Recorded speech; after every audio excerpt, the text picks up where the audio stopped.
So our crawl space was super humid and filthy, first of all, so you didn't want to go down there.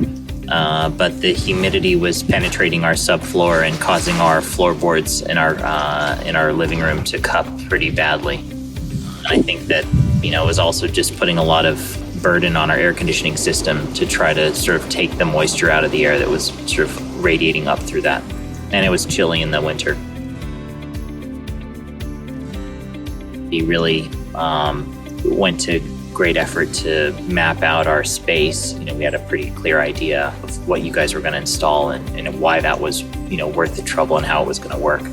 It seemed like you guys had the capability and experience, and I actually had a couple of chats with some folks who had used your service before I did, and their referrals were very powerful.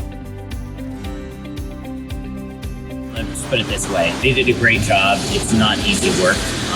This is not DIY material, and they handled it well. It's been an investment that's prolonged the sort of duration of all of the stuff in the house, especially wood.